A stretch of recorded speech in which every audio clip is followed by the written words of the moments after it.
All right, I think we are live, and I believe I've got a lot of this figured out.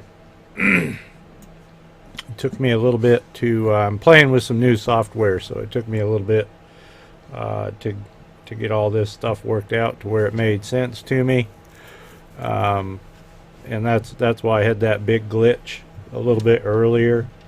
Was just configuring all this new software. You know, I fix guns. I don't. I don't. I'm a mechanical engineer, not an audio-visual engineer, but we're getting it figured out. So again, I know this is unannounced, and I know I told everybody I'd announce it. I'm sorry.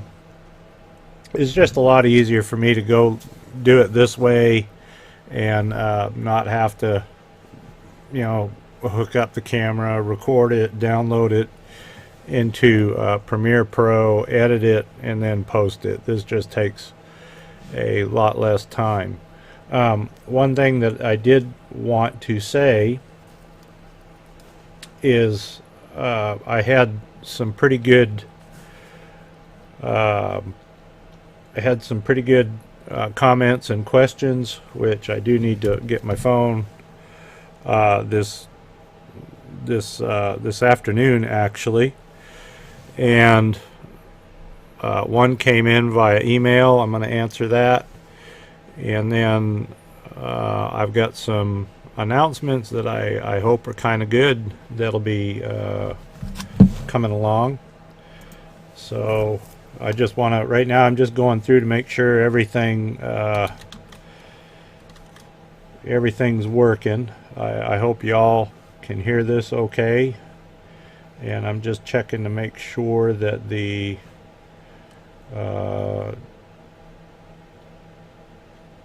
chat is working, and I believe it is. And all right, so let me pull up this question, and I'll read the question and we'll get right into it. So this question came from Roland Hudson, and he's been interested in gunsmith for several years. He's been researching schools for the last year, made a decision to order the AGI Master Gunsmith course. That's really good, Roland. Like I tell everybody, if you need help with anything with that, or any problems or anything at all, and you can't get through to the AGI office, feel free to reach out, and I'm more than happy to help you. Writing to say thank you for your YouTube channel. Your videos have answered some questions I had not been able to find answers to, so that's great. And thank you for watching. I had not been able to find I plan to start small, work part-time. He works as a 911 dispatcher, so thanks for that. And anyway, he also wants to have something he can pass along to his kids, so that's great. It sounds like you're really into the gunsmithing. He wants to know about insurance. If you call your I don't have that right in front of me. You definitely do want insurance. The where it gets complicated is with your property. Property insurance is pretty. If you want your actual shop, covered, that a lot of insurance companies won't cover your gunsmith shop. But there is, and as far as like liability insurance, which you definitely want to have, there are companies out there who specifically deal with packages for gunsmiths. You don't want to go to like your homeowner's insurance company, or whoever you have your car insured through, that is going to be tremendously expensive. And like I said, I don't have that paperwork right here in front of me, so I can't tell you who it is that I use. It comes out of my checking account every month. But and I don't have that. I'm kind of a little bit unprepared. Like I said, this was a little bit spur of the moment just to test some software out that I'm trying to get a little more savvy with. So I'll dig that out and get that emailed back to you. The other thing you can do is you can contact your student advisor, and AGI does have an insurance company, and they're pretty good that you can get in touch with, and they deal specifically with insurance for gunsmiths, and you can go right through them. That's who I started out with, and then I changed. Hey, thanks, Jordy. I appreciate that, and welcome to the channel. If you have any questions, don't hesitate to get them posted. Questions, suggestions on content y'all might like to see, and I'll do my best for future videos. So his second question, Roland's second question was,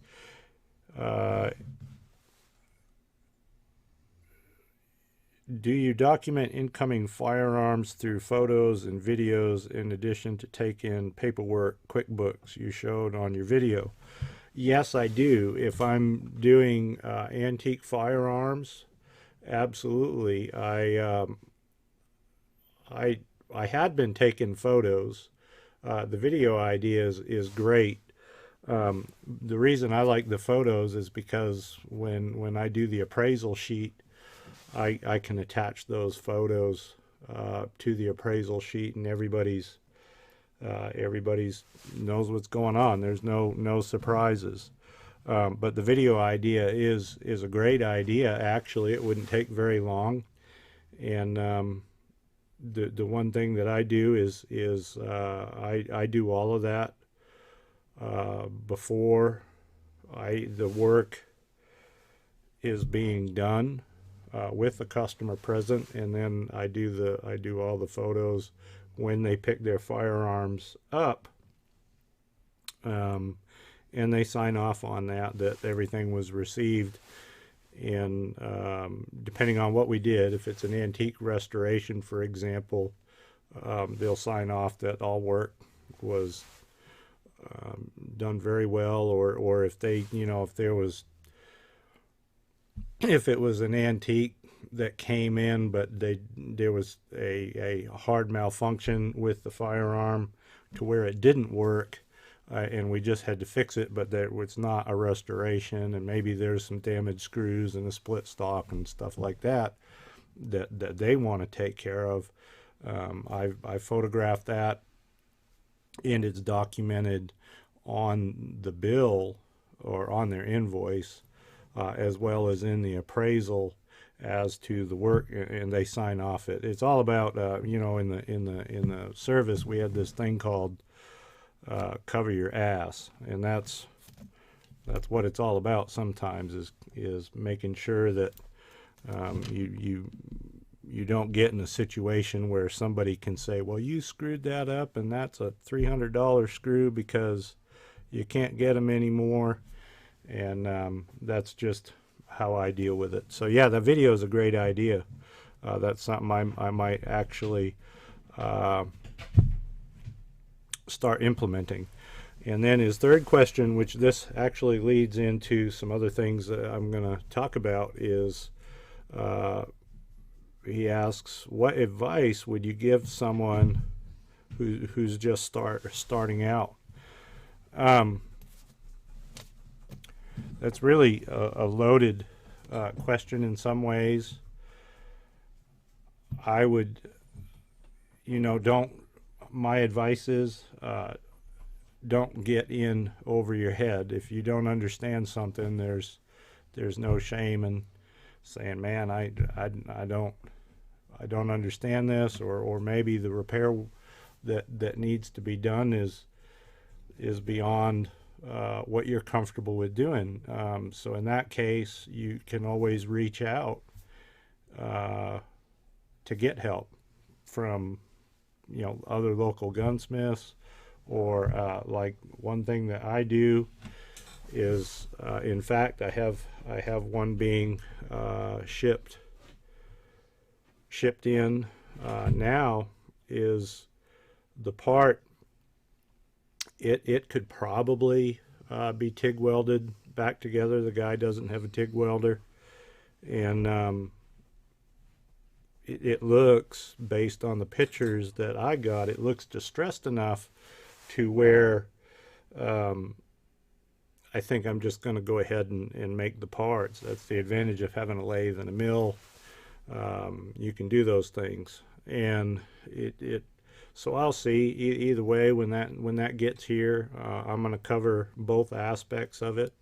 But that's a big one. Is don't get in way over your head. The other thing that I would say, to balance that out in order to get better, is practice, practice, practice. And people will say, well, I don't know how to practice. Well, it depends on what you're doing. I know I am always putzing around on the lathe and mill with different projects. I'm always refining different skills. Like in the last live broadcast, I was telling that story about, I had that Browning A-bolt come in, and he wanted a fully adjustable trigger, and it took me, you can't buy it. There's not an adjustable trigger out there for the Browning A-bolt for under $600, and so I had to make it. And it took a lot of trial and error to get it. Not so much the function of it. I knew I had that down. It was just getting the fit and the finish to a level that I felt was at a factory standard. It looked very professional.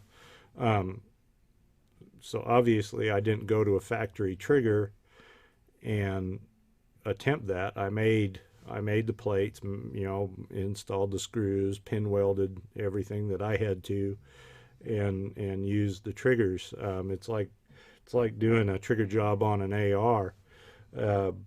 Rather than buying a drop-in trigger, you might have to practice that a few times.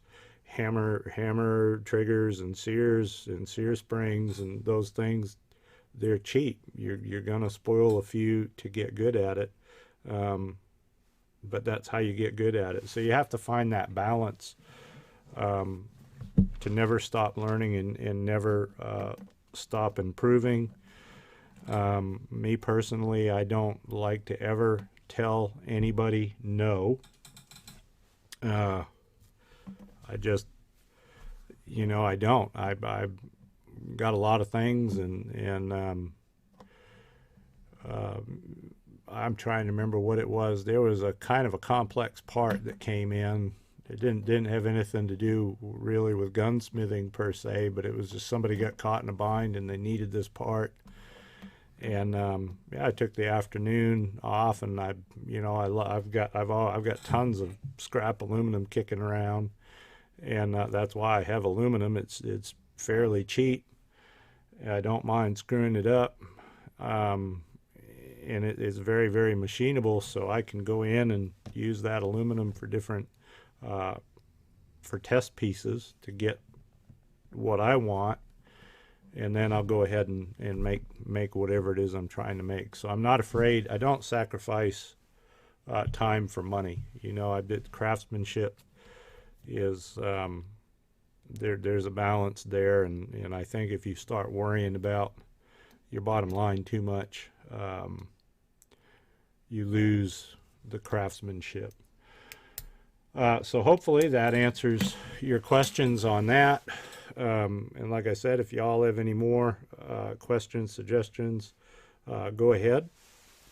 The one thing that I did want to talk about is things that are coming up. I'm gonna start putting together some hopefully much shorter videos just on little different tips and tricks that I do. I've gone out and I'm working on building a small inventory of projects to help people that are starting out. How to install recoil pads, how to get them buffed and ground down to where it looks professional, and the jigs and tools that you need to accomplish that. And I'll show you how to make them. And just so that's what I'm trying to get built up there, is just different projects that I'm not constrained by customers' timelines, to where we can do some of these things, and you can really, hopefully, if you already know it, that's great. If you don't, then you will. And that all ties into the last broadcast I did last week. I had a young fella from Colorado. He's 15 years old, and he asked the question of how do I get started? If you're a beginner, and this is what you want to do, how can I get started in gunsmithing? And then there was another gentleman, Cody, I believe his name was, that texted me shortly after that and said, this is what I'm doing, and I want to achieve the kind of success that you have achieved. Excuse me. And those are things that I take to heart pretty seriously. So I've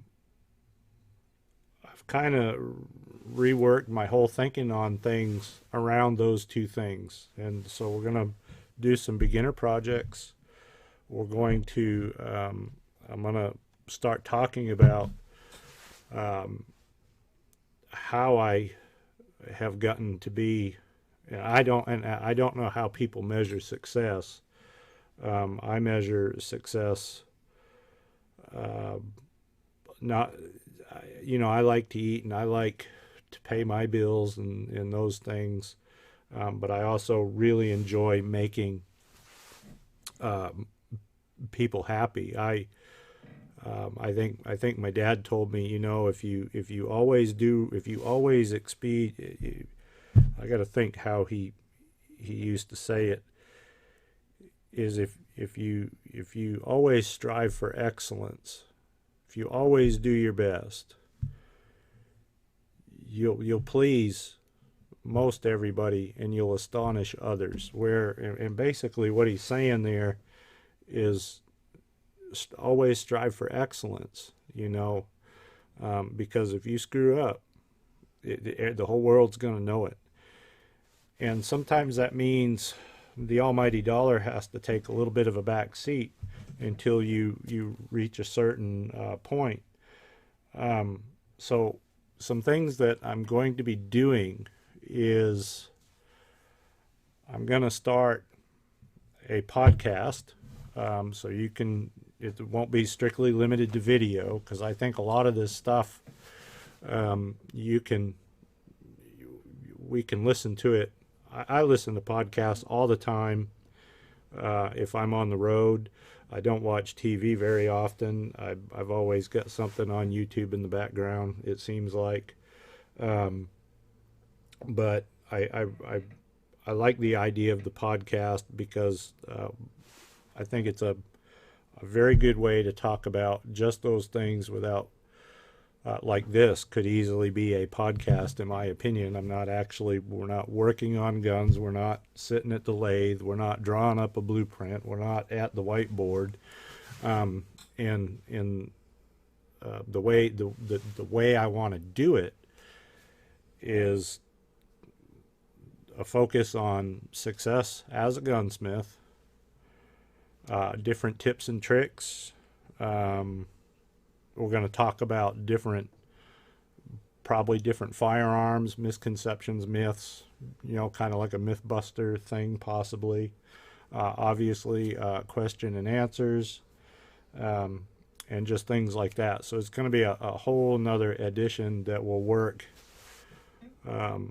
with the YouTube channel. And I'll let you all know when I get that up and going. And then the other thing that I'm going to start doing is anything that I use or anything that I have on, be it a YouTube or whatever, I'm going to go ahead and put all the links to that stuff down in the description. So, it's just, there's some of the stuff that I like when we get into that 1911 or the pistol work. There's very specific tools that you should have, and they're hard to find. And if you don't know where to look for them, you're probably not going to find them. So I'm just going to start linking all that stuff down into the description. So getting back to the young man from Colorado, some really good books that can really help you out if you're just starting out. And I don't know too much about you. I remember I called him Colorado. He had a big name, Colorado Outdoors something. And what I'd say is some really good books if you're just starting out. They're not technical manuals per se. They're just normal books. They read easy. And they've got some really good projects in them. And several of them are Bryce M. Towsley. He's a pretty accomplished gunsmith. And again, when I get this uploaded and posted, I will put links to these. These are kind of the 3 books that I have right on hand right now to share with you. And then I'll put some links to some others. But these are beginner books. And the first book is Gunsmithing Made Easy by Bryce M. Towsley. And this covers shop design, different tools that you definitely should have, tools that you could have depending on how your shop grows. And again, there's certain things that I'm going to redo anyway, and that's one of them is tools. So I actually never did finish that. It goes through all of that, different things you're going to need in your tools, basic cleaning and maintenance on firearms, bedding. If you don't have a lathe and somebody comes in and they want to crown a barrel, a lot of people, I got into a big argument with this by some old machinist the other day that was trying to spew that in order to be a good gunsmith you have to have a $80,000 shop, and you got to have this lathe and this mill, and they better weigh 6,000 pounds apiece, and blah blah blah, because you can't crown barrels and you can't do this and you can't do that. The fact of the matter is there's really not much that can't be done that can be done if you don't have a lathe, I guess is what I'm trying to say. i.e. Brownells, for example, makes crowning tools and chamfer tools to finish off the muzzle that you can use by hand. If you've got to adjust headspace and you're only looking at a few thousandths of an inch, you can run those reamers by hand in a tap and die. There's a lot of things that you can do by hand. And that's why I like that book. He gets you kind of focused on things that way. The next book is also by Bryce M. Towsley, and that's Gunsmithing Modern Firearms. This gets a little bit more deeper, a little bit more in depth. The projects in here that he lays out are a little bit more advanced, right into customizing pistols and rifles, building the custom rifle, be it from a kit or you know, true custom rifles. He also covers Cerakoting, which is great. He doesn't get into all his details on how he made his oven, but I don't think it's very difficult to figure out. The next book, which I think these will get you by on a lot of different things, is, and this was like, I picked this one up at Tractor Supply, and it's The Shooter's Bible, Guide to Firearms Assembly, Disassembly, and Cleaning. It's $10. And it has got a ton of information in there on, you know, a brief synopsis or history, if you will, on whatever it is you're working on, the required tools that you should have to work on it, how to field strip it, how to detail strip it, how to clean it. And they cover a wide variety of platforms, and the reason I like that versus like videos, for example, is I can open this up and get to what I'm looking at a heck of a lot faster than I can by loading the video. You know, it's just, I can put that in there. I can open this up, boop, see what I'm looking at, and we're cool. The other thing that I think you should have if you're starting out, because there's just a ton of information of them, and I don't know that it really matters which way you go on that, is a hand loading manual, a reloading book, because it's got all your chamber dimensions. It has a ton of information, just technical information on the round, the history of the rifle, what it's used for, what different loads and bullets and things like that are going to be used for. I have quite a library of reloading manuals because you can get a little bit different take all the way through it. But I think you should have one, especially when you're doing headspace checks, because it's very easy to reference those without having, again, to go to a video or look it up online. You've got it. You go to the caliber. Oh, there it is. This is what it should be. And then from there, you know, it can go on and on. If you're dealing with specific, like let's say you have an AR and you want to learn everything there is to ARs. Glenn Zedeker, boy, I miss him. He used to live not that far from here, and I got to hang out with him for a while, and he's just a wealth of knowledge on the AR. But he has many books on the subject. In fact, if you're enrolled in the AGI course, I strongly suggest you pick up some of Glenn's books on the AR, and they'll get you lined out and really open your eyes up to things maybe you hadn't realized. Same thing with the Glock. Pick up a good book on the Glock. But that's how you can get started. And then, you know, you're a young guy. You're 15 years old. You got a lot of time. You know, you can get a job working for a gunsmith. Maybe you go in and sweep the floors, and you just get to be around it. The hands-on experience is completely invaluable. You know, that's the thing.